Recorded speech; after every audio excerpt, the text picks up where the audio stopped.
cortó un poquito la comunicación, es que yo soy nuevo en esto del Instagram Live. Vamos a reconectarnos y vamos a volver a invitar a Javi Volumen. Doctor Volumen. Volumen.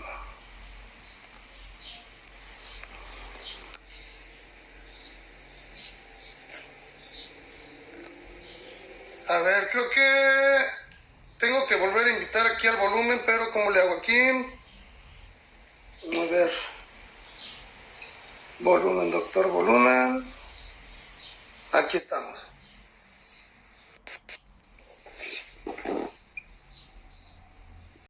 Ahora, se cortó. Estamos de nuevo. Es que, ¿sabes qué? Se cortó. Es que nada más dura una hora, es de una hora el video. Sí. Pues ya pasamos una hora, está bastante interesante la conversación, Sí. ¿eh? Hay mucha gente que dura media hora y se les acaba el corrido y hay que dar. Pero bueno, tú no estabas diciendo de lo de... No, estuve en Inglaterra, estuve trabajando con John y con Roger, les llevé pinturas originales, porque yo donde voy siempre me gusta llevar cosas, o sea, es una de las cosas que también... no lo sé, nadie me enseñó, sale de mí, simplemente, pero me gusta ir, pues bueno, pues cargado siempre de, no regalos, simplemente presentes porque pienso que es importante, ¿no? De ir a una tienda y mantener un poco ese feeling que hay entre tatuadores, cuando tú vas invitado a una tienda, llevar algo, o sea, bueno, puedes ir a trabajar, no pasa nada, puedes ir con la mano en los bolsillos y trabajar igualmente, pero la gente, por ejemplo, que te valora, enseguida no sé, ellos se sorprendieron cuando me vieron. Le dice una máquina a Roy.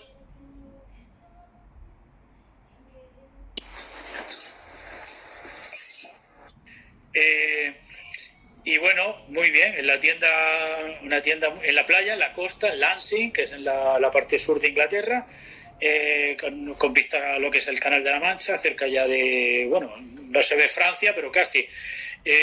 Y muy bien, trabajé bastante y me gustó mucho la experiencia. De hecho, sigo en contacto con ellos y luego me han mandado flash, me han mandado cosas, libros, también libros de flash. Y bueno, otra realidad del tatuaje, hay que verlo todo, hay que ir a las tiendas para ver un poco cómo funcionan otras personas y ahí te das cuenta de un poco la gente que está en la onda, que está en el camino correcto, que lo están haciendo bien. También hay tiendas que a lo mejor quizás vas y notas que no sé, hay algo ahí que falla, no sabes lo que es, pero por ejemplo son supermercados de tatuaje donde el trato con el cliente es diferente. Las tiendas son muy grandes, como tipo, no sé, como... Es que cambió también el concepto de tienda. Claro. Ahora las tiendas son ahora como muy... No se venden otro producto, es otra cosa.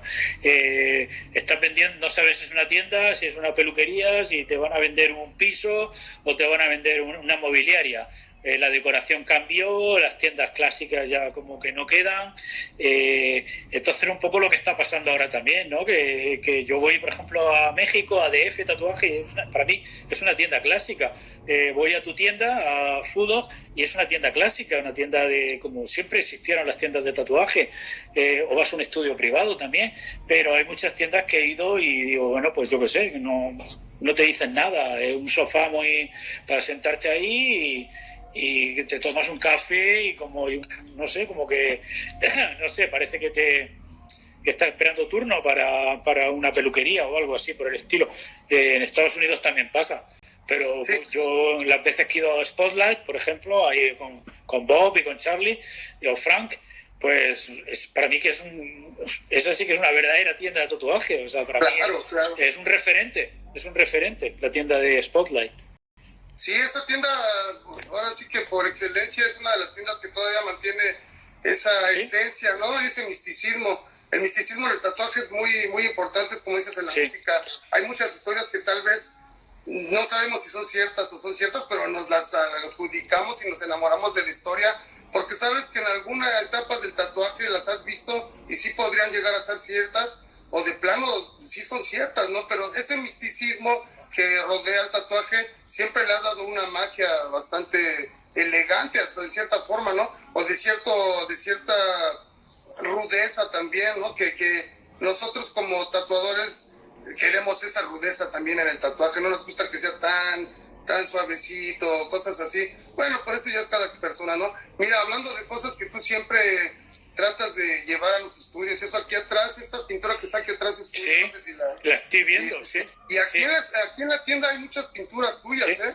En realidad hay muchas pinturas tuyas y yo creo que es muy importante siempre dejar algo. Importante llegar a una tienda y lo que te digo, ¿no? O sea, hoy en día abrir una tienda, puedes abrirla, yo que sé, con print, porque el mercado del tatuaje, puedes comprar print. De hecho, yo cuando empecé, por ejemplo, mi tienda la tenía decorada con set de láminas de, por ejemplo, Spalding, que me gustaba en su momento, pero luego pensé que, bueno, lo tuve un montón de años y luego pensé que me gustaría que fuera algo más propio, algo pinturas mías o de otras personas que han colaborado conmigo, que o hemos intercambiado pinturas.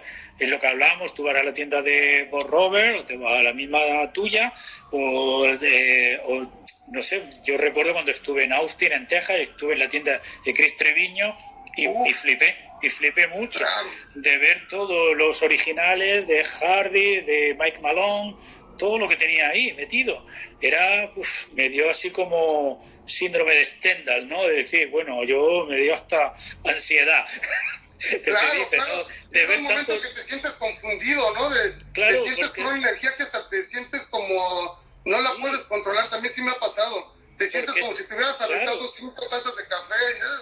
Así sí, porque esas pinturas que vi ahí son los originales que salen en los libros de Mike Malone o los libros de Hardy, los print y los originales de Hardy que están saliendo en los libros que están ya publicados hace muchos años, o mismo por Robert, que estás tatuándote cuando yo me hice el tatuaje con Pancho y arriba tiene el águila ese de Hardy, que está apoyado en la roca, es un original de él en la tienda, y no puedes dejar de mirarlo, de ver que ese dibujo, esa pintura, por ejemplo, aparece en el libro, en el Tatuando al Hombre Invisible de Hardy.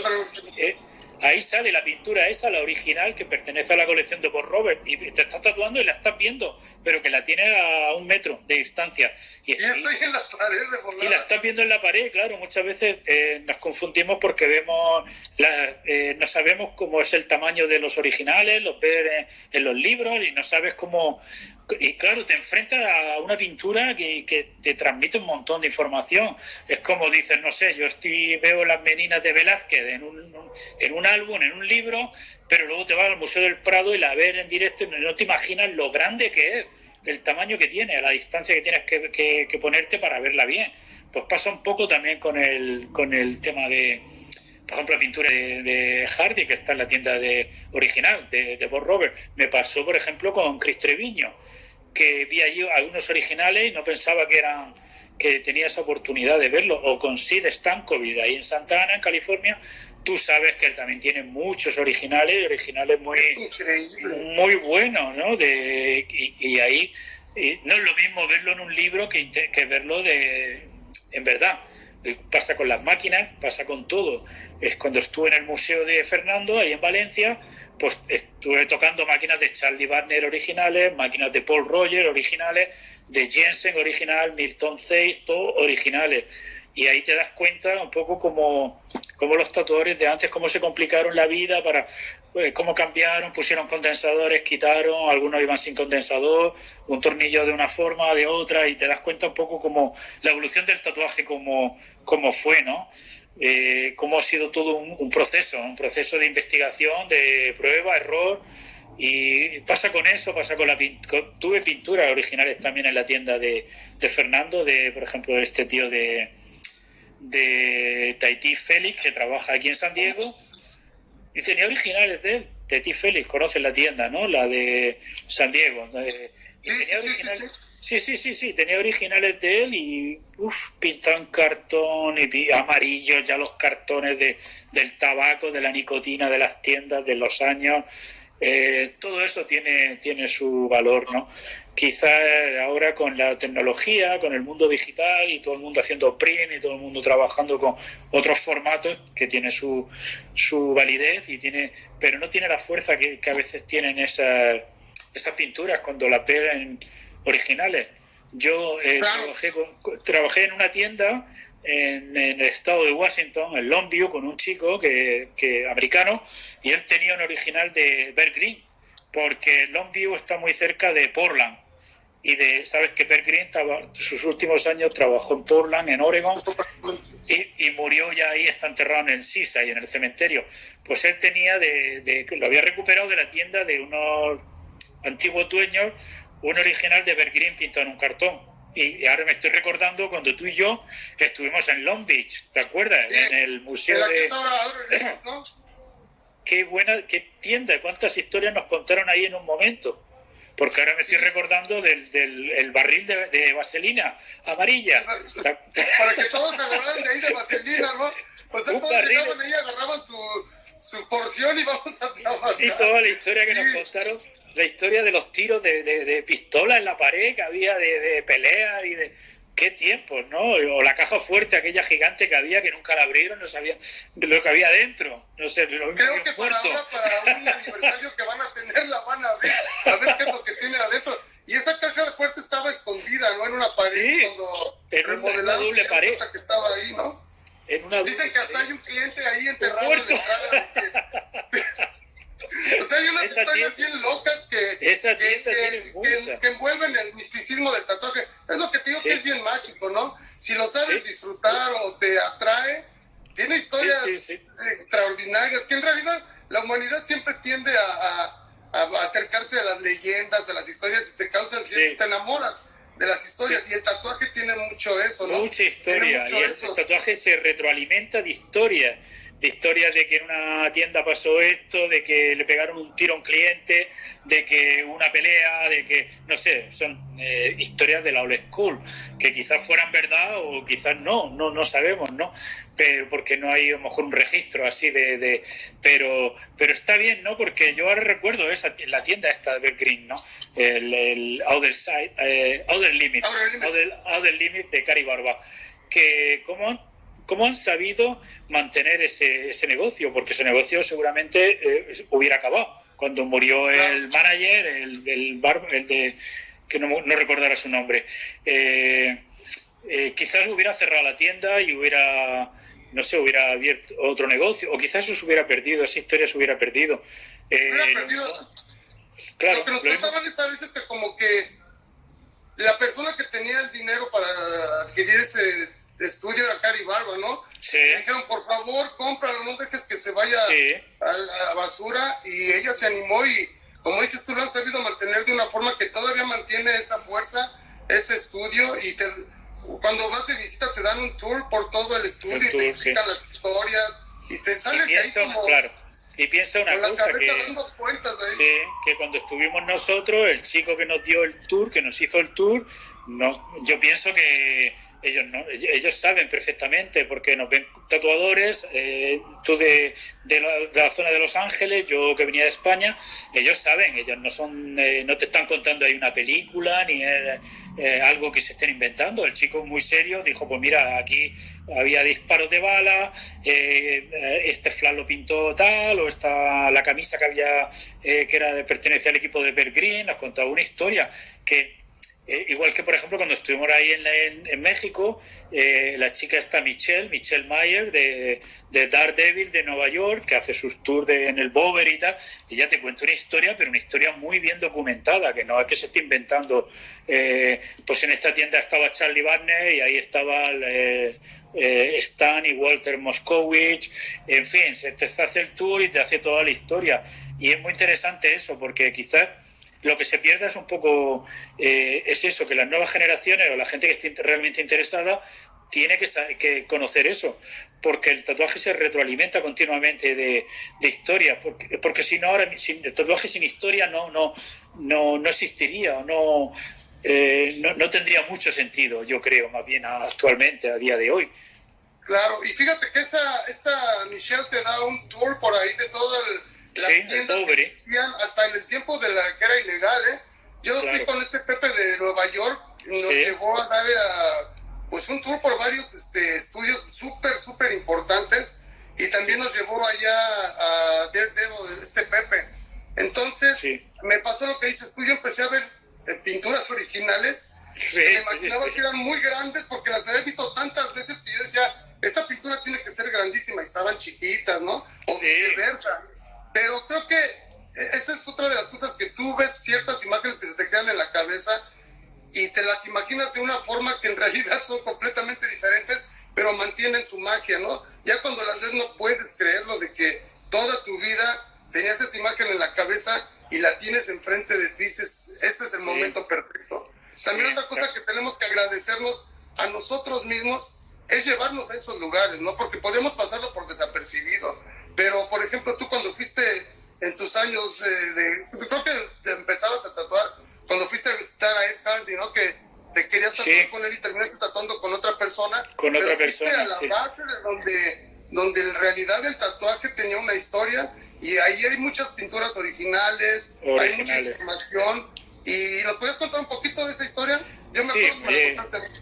Sí, fui en el año 98, fíjate, que hace ya años también, en el año 98. Entonces, la tienda de Hardy no es la actual, porque la tienda era la que tenía en Columbus Avenue, en la parte de North Beach, en San Francisco, Little Italy, que es como un poco la pequeña Italia. North Beach estaba cerca de hacia esquina con la plaza esta de la catedral, que está la catedral de San Pablo, y un poco más arriba, en esa calle en Columbus, estaba el Museo de Lyle. Lyle Tuttle tenía ahí su museo, hasta que luego ya pues con el terremoto, sabes tú, que luego se le fue pero tenía ahí la librería y el museo. Entonces yo recuerdo la tienda de Hardy,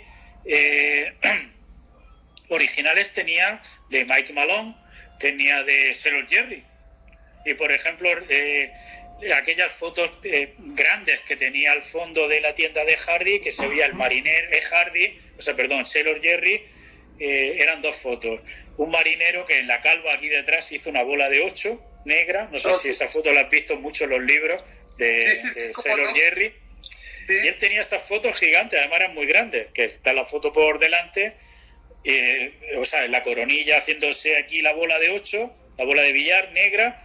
Claro. Y luego se ven los dos por delante, con Sailor Jerry con una camisa hawaiana, en fin, pero una foto muy grande.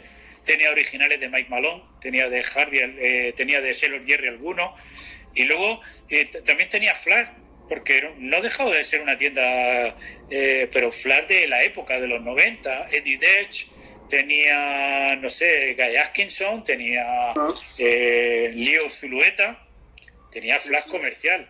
También en el como un rack, como lo que tú tienes en la tienda, un rack de estos que vas pasando las hojas, y ahí tenía Flash, porque no ha dejado de ser una tienda en una buena zona en San Francisco, y luego dentro, pues claro, tenía algunas cosas que muy importantes. Recuerdo que tenía como las puertas esas que se abren de madera, de esas verdes, como de cantina, ¿no? Como de doble puerta. Sí. Y ahí tenía la camiseta aquella blanca, que al final no sé qué pasó, que no la pude comprar. Aquella de Tattoo City con la pantera esa que salía de la rosa, con claro. Chulísima, aquella camiseta que ponía Tattoo City. Y la verdad es que, y todo muy, muy, muy chulo, y tenía flash original en la pared, que no era print, ya te digo que... Y ahí se veía un poco pero aparte de esa de Hardy, la que yo más flipé, fue por supuesto con la de Spotlight. Spotlight le supera, tiene muchísimo más material y tiene más originales, y es una tienda legendaria. O la que te dije antes, la de Chris Treviño, es una locura. Es que en realidad es un super coleccionista de tatuaje, ¿no? Creo que también es muy importante para dar algo de regreso a la industria. También ser un coleccionista es bastante importante, ¿no? Comprar cosas, tatuarte con gente que tú admiras. Entonces todo eso, como dices, es la retroalimentación del tatuaje, ¿no? Si tú todo te lo quedas, ¿qué estás obteniendo? Nada. No estás obteniendo darle crédito a otra persona, la interacción con esa persona, conocer a tus ídolos.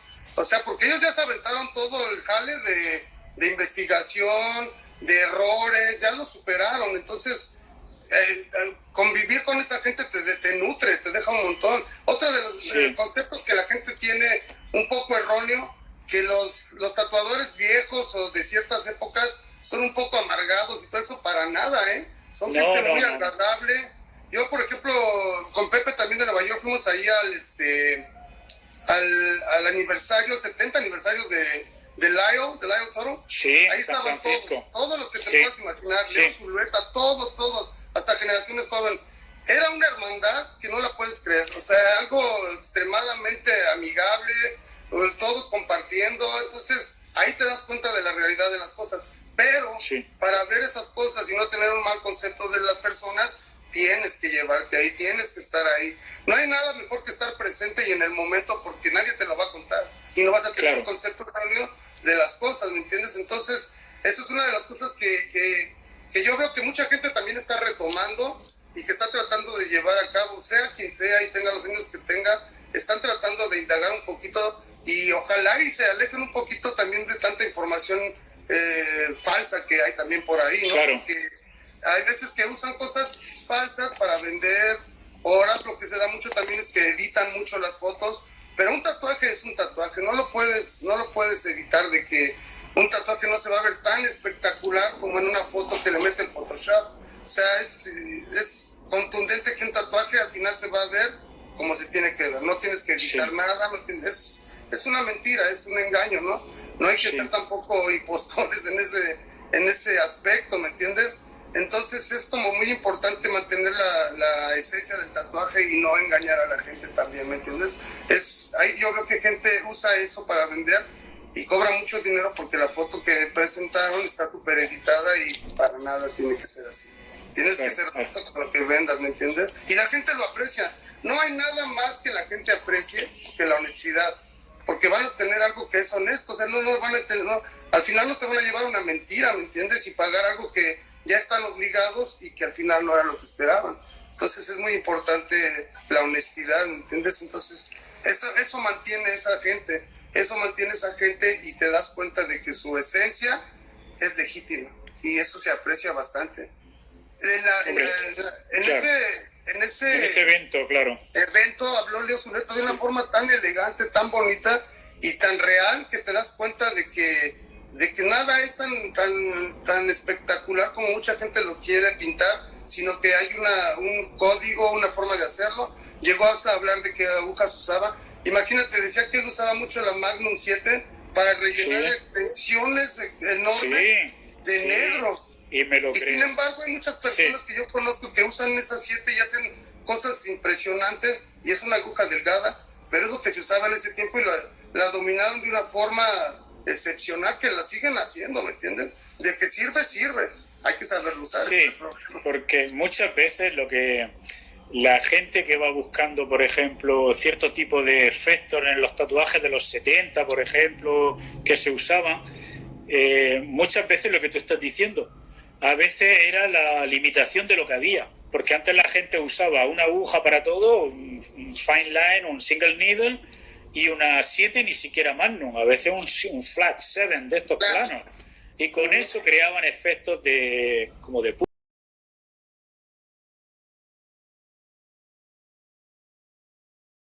con la aguja y creaban, yo he visto tatuajes de los 70 muy bonitos, muy bien hechos, y el efecto es ese, y es que piensas que está hecho, no sé, pero quizás fue un poco la limitación de lo que había en ese momento. Muchos tatuadores pues empezaron así, oye, y lo que tú dices, le hacían espalda entera rellenando todo con una 7 Magnum, que está las agujas van todas como muy apretadas, como muy comprimidas, mete mejor el pigmento, mientras que una, no sé, parece una tontería, pero le cambio una de 9 y ya el efecto no es igual, porque yo he hecho casi, mi aguja favorita para rellenar todo es un 7 Magnum. Casi siempre, por no decirte siempre. Es que tiene su magia, la verdad, la Magnum 7 Ya ves, Pablo, con el que trabajo yo, Guatemala, ¿no? Su favorita es la Magnum 7 y la 5 liner. O sea, eso se acostumbró a él. Y yo me acuerdo que cuando regresé de ese evento, regresé así como, pues ve, tu teoría no está tan mal, hijo. Si Leo Zulueta hace esas cosas con una Magnum 7, quiere decir que esa aguja tiene un montón de potencial. Y mucha gente se acostumbró a ese tipo de configuración de agujas, de que funciona y tienen su magia, porque si te das cuenta, la Magnum 7 en realidad no requiere de tanta potencia para que entre bien logras unos efectos bastante particulares. Es muy cierto. Sí, sí, sí. Y mete bien el negro, mete bien el color y lo deja bien sólido. Que yo la sigo usando. De hecho, mi aguja favorita siempre fue la Magnum 7. Siempre, con casi todo y a día de hoy también sigo trabajando. Que yo creo que a 9 ya no subo. Y no sé, pero o de 11, yo que sé, como mucho, pero es muy exagerado, pero que va. Sí, es que en realidad tienes que tener una máquina bastante potente para lograr que esas agujas funcionen óptimamente, ¿no? Pero de que son una chulada también, las agujas de configuración de 15, de 13, lo que sea, son buenísimas también. Otra cosa que te quería comentar, Javi, es que yo a mucha gente le platico que en realidad, no sé que tú no lo vas a querer aceptar, pero eres una leyenda en realidad, eres una leyenda del tatuaje, y he platicado con algunos amigos tuyos, clientes de España, y me lo han corroborado, de que tú en realidad eres una persona que la consideran una leyenda en el tatuaje, ¿me entiendes? Entonces, tú y yo estábamos platicando el otro día de que en esta situación hay un poco de incertidumbre, pero yo te comentaba que tú ya te aventaste toda una vida de tatuaje, tú tienes un nombre, tú tienes una admiración por la gente que en realidad está en el tatuaje, porque te conoce. Entonces, yo creo que en este tipo de casos, como personajes como tú, pase lo que pase, el tatuaje es tan, en realidad tan potente, tan poderoso, lo que hablábamos de los dioses del tatuaje, que a mucha gente se le hace una marihuanada que digamos eso, pero es una realidad. Es como cuando decimos, actúa bien y te va a ir bien, ¿no? Entonces, si tú le diste al tatuaje toda una vida, te lo va a recompensar. En este caso contigo, toda la vida que le has metido a este tatuaje, tú ya aseguraste un futuro en esta industria, ¿me entiendes? Hagas lo que hagas, vendas lo que vendas, siempre te va a responder el público porque saben reconocer. Ahora sí que un tigre reconoce a otro tigre, ¿me entiendes? Entonces siempre va a haber gente que diga, esta persona es de la que yo quiero tener una máquina, me encantaría tener una pintura de él, me encantaría tener un tatuaje de él. Entonces yo creo que dentro de la magia del tatuaje es lo que nos ofrece en un futuro si tú en realidad lo llevas con respeto. Ya ves el chino de Tepito también, que es uno de nuestros grandes amigos, ¿no? Esa es una persona que también le ha dedicado al tatuaje una vida entera. Y en realidad yo creo que para lograr eso tienes que tener un temple de acero y aventarte todas las etapas que han pasado del tatuaje y no desanimarte y estar vigente, porque en realidad hay veces que sí desanima tanta cosa, pero entonces ¿de qué estamos hechos o a qué venimos? No que era tanto tu amor por el tatuaje y todo. Al final, si estás en serio, vas a seguir ahí. Y la recompensa es la que viene ya después del reconocimiento que se te da por haber estado ahí. Entonces yo creo que tú eres una de esas personas que cae en esa categoría. El chino es una de esas personas que cae en esa categoría. Y yo desde el mismo chino escuché hablar que decía, es que Javi es una persona muy, en realidad muy importante. Es una finísima persona, decía también. Y esa es una de las cosas que también la gente comenta. O sea, tienes una personalidad bastante accesible, ¿me entiendes? Y eso solo se logra con la experiencia, como dices tú. Y va aunado a lo que te digo yo. O sea, yo le digo a todas esas personas que están en la etapa que estás tú, de su carrera, que adelante, ¿me entiendes? Adelante, porque esto, la gente siempre reconoce su esfuerzo, entonces no hay nada de qué preocuparse, no hay nada de qué estar en una cierta incertidumbre cuando, fíjate, yo estando aquí, se me hace muchísimo más importante hablar de ti que de mí, porque tú a mí me dejaste un montón y has dejado a muchas personas muchísima información, muchísima sabiduría, tanto de cómo comportarte, cómo tatuar, qué no hacer, qué sí hacer.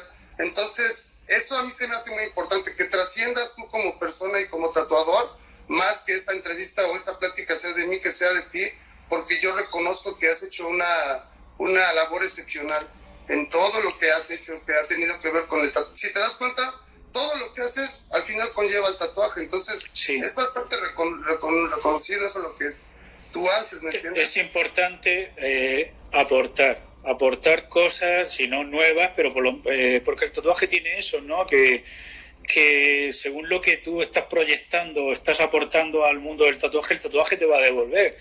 Lo que no se puede hacer es simplemente, pues, no sé, coger alguna imagen, intentar hacerla y ya está, sino que tienes que no sé, aportar cosas, porque el tatuaje es como un gran mundo, ¿no? En el cual, según lo que estás sembrando, luego se puede recoger, y de hecho se recoge, se va recogiendo con los años, lo que tú estás diciendo, con los años, quizás ese reconocimiento, el ejemplo que has puesto antes de Leo Zulueta, por ejemplo, eso gente, estamos hablando de gente muy grande, gente que es bastante grande, quizás otra generación, ya no es la mía, pero es otra.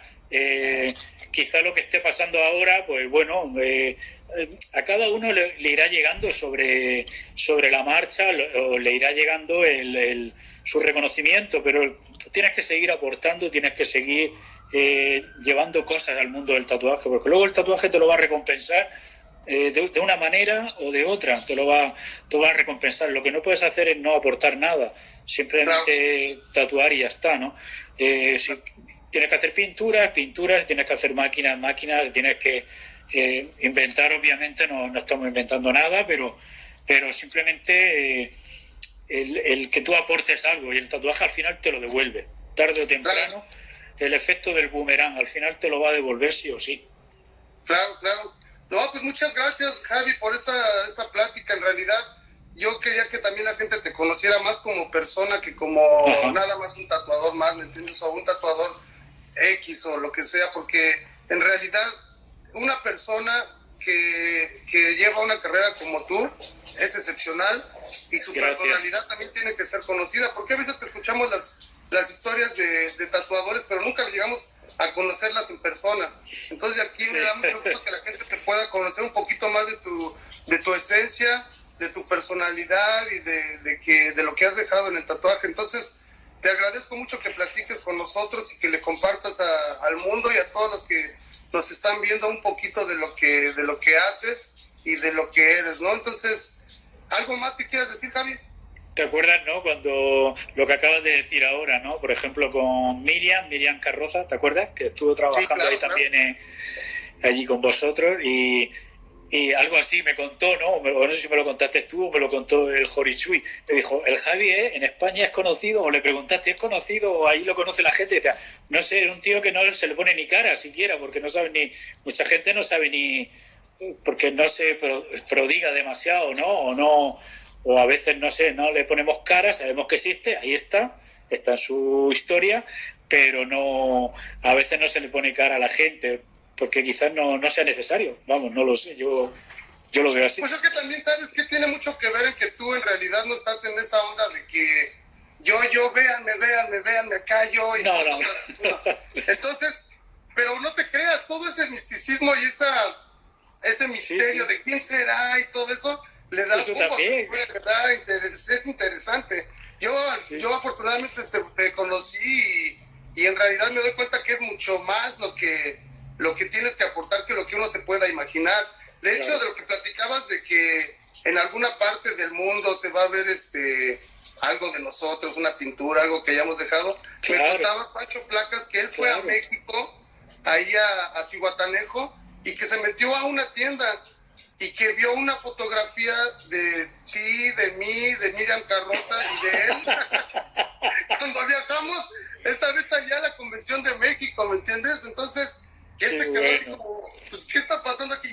Y entonces el dueño del estudio hasta le dijo, pues es que yo te conozco, yo te admiro un montón, yo sé quién eres tú y sé quiénes son ellos. Entonces ahí está un poquito de la semilla de la que tú puedes dejar. Y eso, esperemos que, por ejemplo, eso le sirva a él para pasárselo a alguien más, o que él haga lo mismo y que deje algo trascendente en su historia del tatuaje, ¿no? Te tengo una preguntita, Javi. ¿Tú cómo ves la aceptación que tiene la gente allá en España? Porque de lo que yo he preguntado, la gente de cierta época te conoce. Sí. Es más, yo he visto gente de otras generaciones que te tiene mucha admiración también, y he platicado con algunos de ellos. Entonces, ¿cómo ves tú la aceptación que te ha tenido la gente en España, y a dónde, qué partes de España has viajado?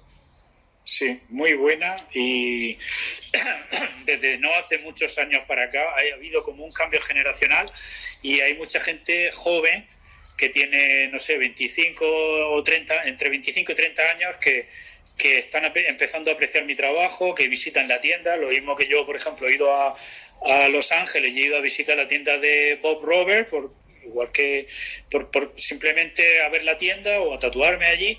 Pues mucha gente viene a mi tienda también a visitar la tienda porque han oído, han escuchado. Es una tienda ya clásica, una de las pocas que quedan luego en España, no lo sé. Hay gente que lleva, porque lo que te decía antes, ¿no? Con este cambio generacional, pues de la gente de mi generación no queda demasiada gente. No sé qué ha pasado, pero hay gente. Yo le tengo mucho respeto también a las personas y a las personas que han trabajado conmigo, que han estado conmigo en la tienda.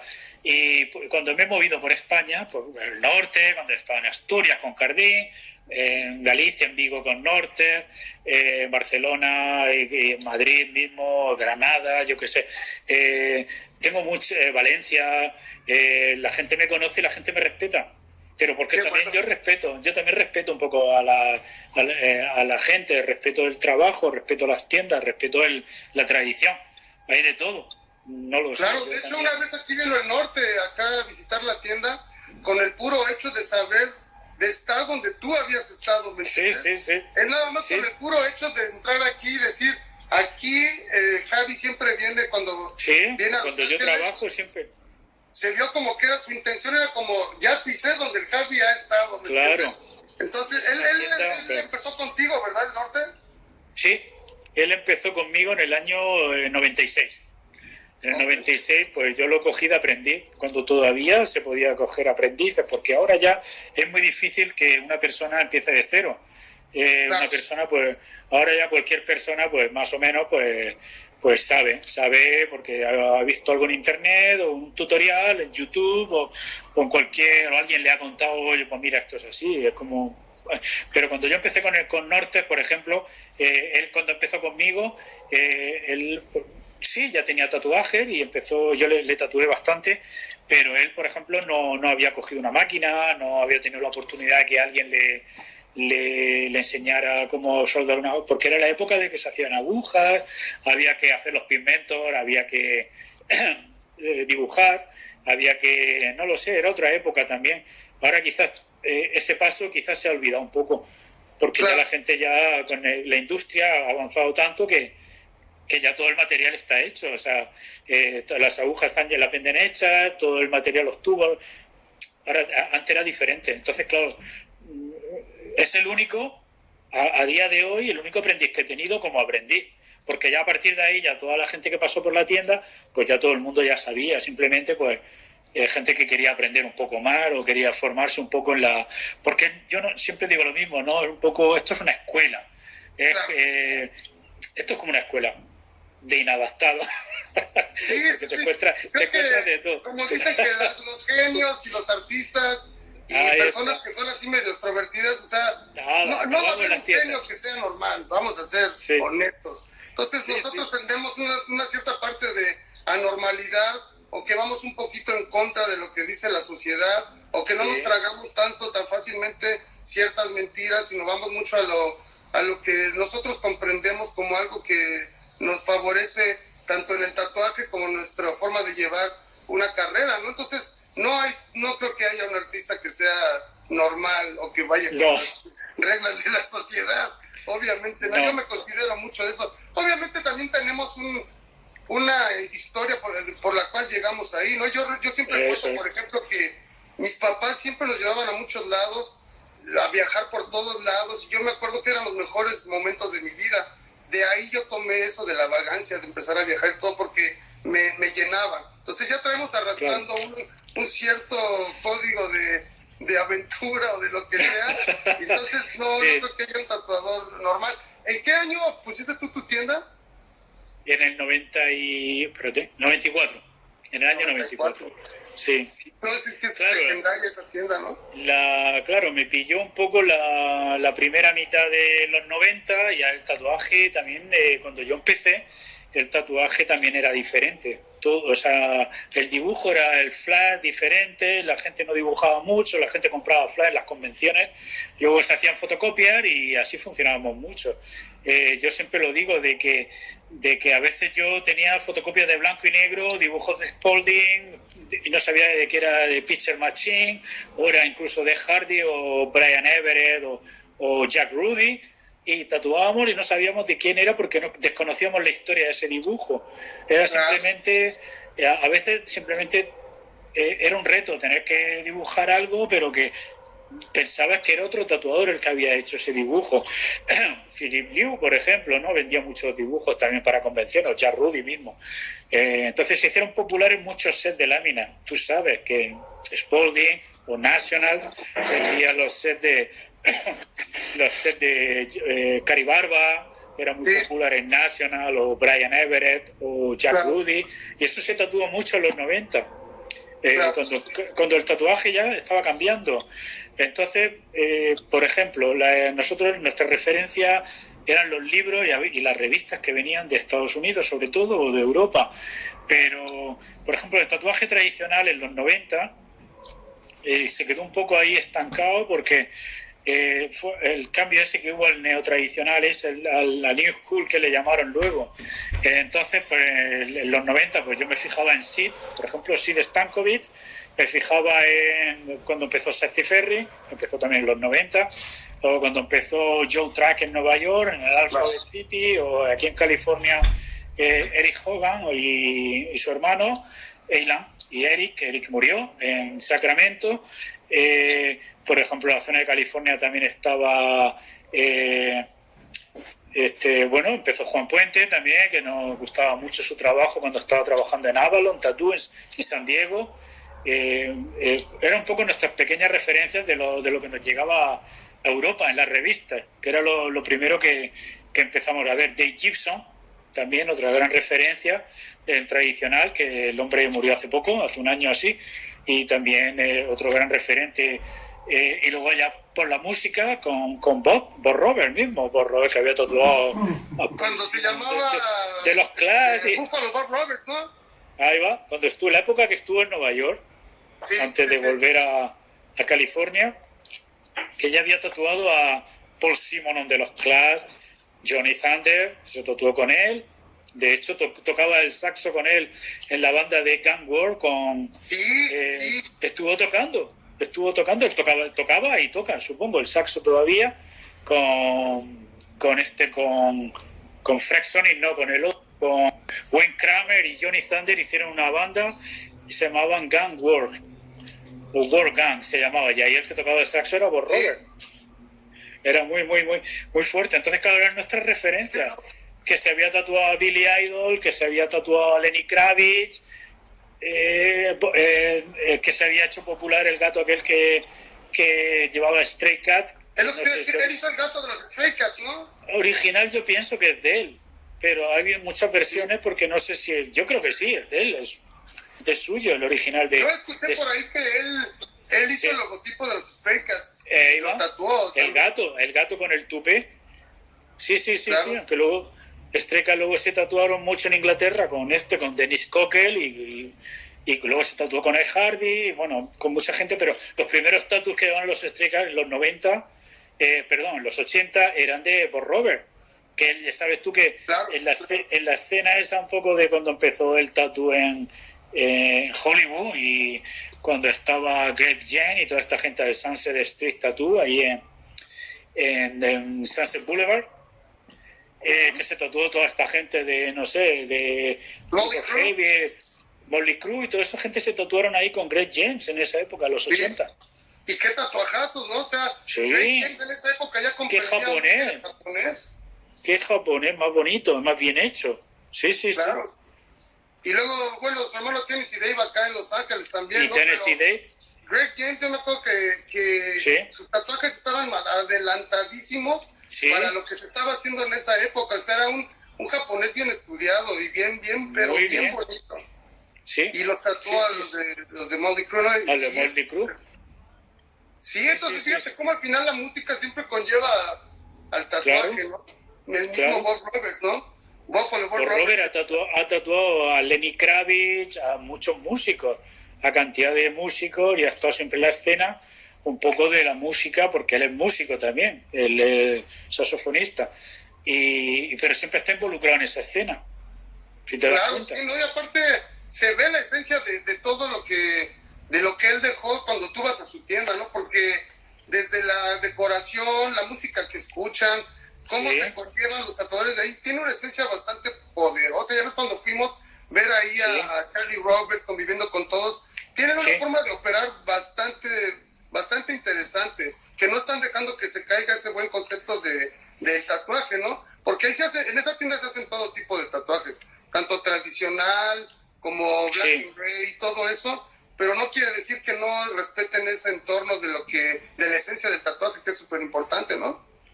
Y tú te recuerdas que nada más por donde está la tienda por Robert, subir un poco más para arriba en la Cahuenga Boulevard, esa, ahí está la tienda en la que empezó Chris Carver y está Kat Von D, toda esta gente, la de True Tattoo ese. True Tattoo, yo llegué a ir a esa. ¿Te acuerdas? Sí. ¿Te acuerdas de esa tienda que está ahí muy cerca de la de Bob Robert? Sin embargo, la de Bob Robert es muy parecida a la que tiene Chris Treviño en Austin.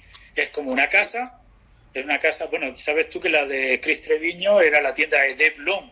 Dave Long le vendió la tienda y él se fue a Portland, a Oregon. Él estuvo, o a Salem, está trabajando, bueno, ya el hombre es mayor y ya se retiró, pero le vendió la tienda a Chris Treviño. Y es igual, es muy parecida a la de Bob Robert, es como una casa de planta baja con un jardín detrás y todo, con un patio y todo lleno de pintura y todo lleno de objetos de sus viajes por Japón, por todo el mundo. Todo lleno de cosas como la tienda de Bob. Qué bueno. Fíjate que también otra de las cosas que yo me doy mucho cuenta, hablando de la relación que tenía o la historia que tiene Estados Unidos o Inglaterra, mucha gente de acá imita mucho el tradicional o el estilo de tatuaje europeo, pero del antiguo, como de Inglaterra, ¿no? Inglaterra. Esas banderas con los barcos y todo, pero tratan de imitar ese estilo de esas épocas, y de allá tratan de imitar el estilo de acá. Entonces es como dices tú, la retroalimentación de las cosas.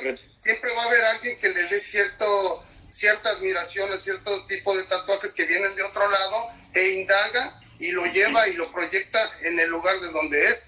Y así es cuando se empieza a no perder la esencia de ciertas épocas del tatuaje o de ciertos estilos, porque el estilo europeo lo reconoces pero rápido, ¿eh?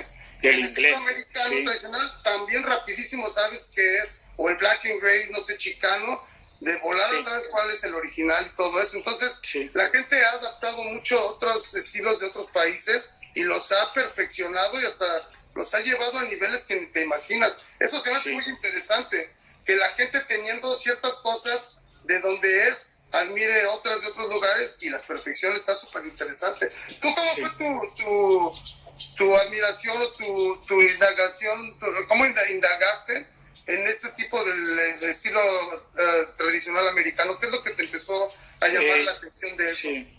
Yo los primeros tatuajes que empecé a ver así tradicionales fue los ingleses. Claro, porque cuando yo era, no sé, 17, 18 años, donde yo pasaba los veranos con mis padres en la playa, en esa primera época, a principios de finales de los 70, a principios de los 80, empezaron a venir muchos ingleses mayores, gente jubilada, buscando el sol de España, buscando el turismo en las playas, y ya se quedaban a vivir todo el año. Entonces yo ahí empecé a darme cuenta de que mucha gente mayor que venía tenía pues típico, pues un águila aquí, yo que sé, lo que tú has dicho antes, la bandera de Escocia o la de Inglaterra con un símbolo. Entonces, claro, ahí fue donde empecé a darme cuenta y a ver tatuajes tradicionales, porque aquí en España no teníamos tradición de tatuaje clásico. Aparte y yo no era todavía ni tatuador, era un chaval de 17, 18 años, 20 años, que me gustaban los tatuajes. Primero por la gente que estaba de la música, por las revistas que compraba y los grupos que me gustaban y que seguía, y después ya empecé a verlo ya en directo, pero claro, mi visión al principio En cuanto empecé a ver esos tatuajes ya los veía ya como tradicionales, pero estaban ya muy desgastados ya con el paso de los años, no eran tatuajes recientes. Yo empecé a ver tatuajes al principio de los 80 y esos tatuajes estaban hechos en los 60. Ya tenían 20 años esos tatuajes y se veían bien bonitos en la piel de la gente muy blanca, gente mayor, gente veterana, que veía los tatuajes muy bonitos. Y siempre lo he contado muchas veces, pues, que conocí a un rocker, un rockabilly, un Teddy Boy viejo, mayor, un hombre mayor, que abrió un bar allí en la playa y tenía todos sus brazos tatuados, todo lleno de tatuajes tradicionales de esos ingleses, de líneas, con pin-ups, con anclas, con herraduras, con bola de billar, con navajas de afitar, yo qué sé. Y yo me encantaba ir al bar ese a tomarme algo y ver al tío este, o sea, me encantaba porque nunca había visto dos brazos llenos de tatuajes, muchos tatuajes tenía ahí, muy llenos. Entonces yo empecé a ver un poco eso ahí, antes de tatuar, ni de ver revistas, ni de ver nada. Entonces claro que se me quedó esa imagen, yo creo, de que el tatuaje tradicional era así, y piensa que los vi ya, incluso tatuajes ya muy desgastados ya con el paso de los años, y yo siempre me quedaba mirando cuando veía algún inglés o algo, y casi todos tenían tatuajes, por no decir todos, ¿no? Porque hubo una época en los 60 que se tatuó mucha gente en Inglaterra, y mucha gente tenía la tradición de los padres, de los abuelos, de llevar bonitos tatuajes ya en la marina, en el ejército y todo eso. Entonces porque el tatuaje aquí europeo, excepto por ejemplo en España, en Francia, el estilo era diferente. Los franceses siempre fueron más finos trabajando, más de fantasía. El tatuaje clásico en Europa tiene Holanda, donde está el Hanky Panky, donde estaba el Tattoo Peter. El Tattoo Peter era la tienda de referencia que había en Ámsterdam. Y luego en Hamburgo, que también tenía tatuadores clásicos y también salió de ahí una buena escuela. Y luego en Dinamarca, en Suecia, en Finlandia, pero todo lo que es el norte de Europa. Y luego Italia también tuvo, bueno, sabes que en Italia en los 80 hubo una exposición, aquella de El asno y la cebra, aquella que fue el Hardy, que vino Villosi y todo, eso fue muy principios de los 80, vino Félix Liu, Philippe, creo que estuvo Leo Zulueta, yo que sé, una pequeña convención a nivel que se hizo de una exposición de arte, pero ya siempre, aquí en Europa siempre fue Inglaterra la que llevó siempre la avanzadilla en el tatuaje, aquellas convenciones de dance table que se hacían en los 70, los 80, siempre fue Inglaterra, y Holanda, por ejemplo, pero sobre todo Inglaterra. Siempre llevó la batuta de lo que era el tatuaje, más en lo tradicional, ¿no? Claro. Porque piensa que ya en Inglaterra, mira, Ron Acker, por ejemplo, ya había tenido contacto con Ed Hardy. Dennis Cocker conocía el trabajo de Hardy. Ed Hardy había viajado a Inglaterra. Ellos habían viajado. Lyle también fue un embajador también del tatuaje a nivel mundial. Lyle viajó mucho por todo el mundo y fue un embajador del tatuaje a todos los niveles, yo qué sé, desde Estados Unidos hasta Samoa, hasta Inglaterra, ya tenía contacto, como decíamos antes, ¿no? A través de cartas y ya se había dado cuenta, yo qué sé, de que Inglaterra también tenía mucho contacto con Estados Unidos, todo lo que la parte de los puertos, Portsmouth, donde estaba Ron Acker y todo aquello, ya tenía mucho. Se está medio agotando ya. Sí. Dime, guacho, dime. No, sí. ¿Crees que se te va a acabar la batería? ¿Le paramos o qué onda? Sí, parece que me ha puesto que... No mucho, pero podemos seguir. Lo voy a poner a cargar, espera. Ok. Ahí está, seguimos. Ok, eso es una cosa bien importante y bien interesante de lo que tú estás diciendo, porque muchos lugares, por ejemplo, como Inglaterra, como Dinamarca, donde estaba la tienda de Tattoo All. De Ole.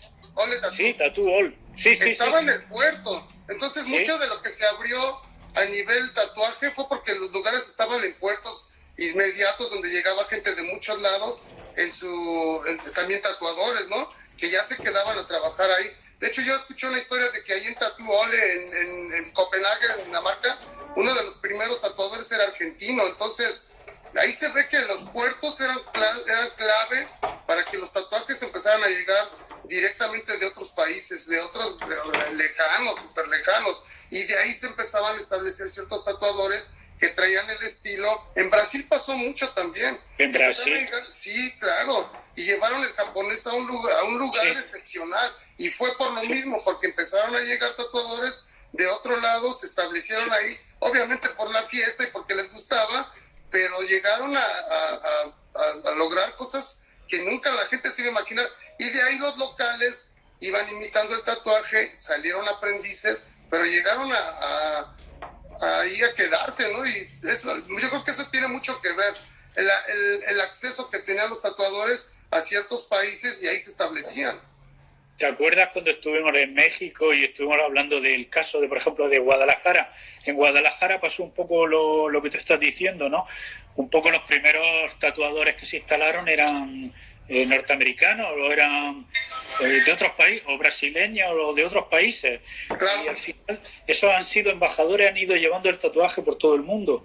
Y, por ejemplo, lo que pasa en Dinamarca es eso, ¿no? El Tattoo Old que lleva tantos años ahí en Copenhague,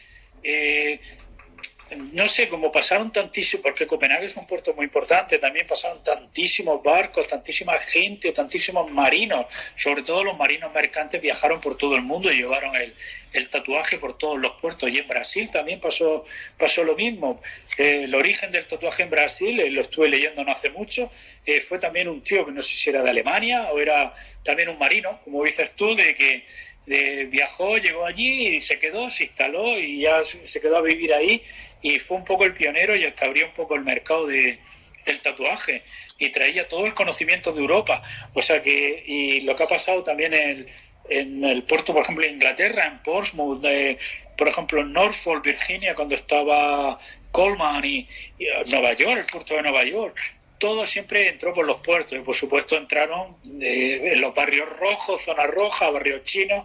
Ahí fue un poco el origen del tatuaje. Lo que decía Michelle, el Bowery también cuando empezó, viste lo que era, el Bowery era pues un antro de prostitución, de delincuencia, de pandillas. Sí, y ahí fue un poco el origen también. Qué loco, que al final, yo creo que vuelve a lo mismo, que se encuentra donde se encuentra el tatuaje, encuentra su forma de establecerse para la sociedad, ¿no? Es por eso muy importante que los estudios pequeños como el tuyo, que son de un área específica, llegan ahí a darle servicio a la comunidad. Eso es una de las cosas que tiene un poder extraordinario ahora sí que para la sociedad de esa área, porque ya terminas haciéndote amigo del vecino, y en realidad es un servicio, ¿me entiendes? Hay gente que ya ve el tatuaje como, pero es un servicio que le estás dando a la gente, y es necesario también, porque si no existieran esos tatuajes locales, se irían a otro lado. ¿Sabes qué? Nos queda 1 minuto 55 para que se acabe esto. Se acaba la retransmisión. Sí, ya de que voy a despedir también para no aburrir a la gente. Muy bien. Qué bueno que platicamos, Javi. Siempre un placer platicar contigo. Siempre me dejas un montón de sabiduría, y espero que a la gente que hoy vio este en vivo les quede también una esencia de ti y aprendan mucho de lo que estás diciendo. Y como te dije, esta plática es para ti, y en realidad es un orgullo ser tu amigo y haberte conocido. Gracias. Porque sé que es casi imposible conocer este tipo de personajes como tú, y a mí se me dio, y gracias por lo que nos has dejado a todos y lo que has compartido, y que yo sé que vas a trascender en esto del tatuaje. Eso ya es un hecho. Va a pasar muchísimo tiempo y van a seguir mencionándote y van a seguir compartiendo las cosas que tú has dicho, hasta leyendas y todo eso. Entonces, muchas gracias por compartirnos todo esto, por tomarte el tiempo. Gracias a vosotros. Sí. Y gracias a ti de corazón. Sí. Muchísimas gracias de corazón, y mi corazón siempre está con vosotros, siempre está ahí, y muchísimas gracias por la entrevista y por todas las personas que no me conocían y que ahora empiezan un poco a conocerme y todo lo que quedó pendiente cuando estuvimos ahí en México y aquí en España también, darles gracias a todas las personas que me ayudaron o que me brindaron siempre la oportunidad de poder trabajar y de poder aprender y de poder seguir en esto, porque este camino es muy largo y va a seguir siempre, siempre vas a seguir aprendiendo todo, porque queda mucho por aprender y por conocer, y conforme vayan cambiando los tiempos y las cosas, se irá viendo todo. Pues muchísimas gracias de corazón. No, gracias a ti, Javi. Si tú tienes una colección o quieres que hagamos un video de tu trabajo o que te entrevistemos, te hagamos una tatuneta o conoces a alguien que nos pueda ayudar con una tatuneta, no dudes en contactarnos. En la descripción viene la forma de contactarnos. También no olvides suscribirte al canal. Y muchas gracias. Nos vemos.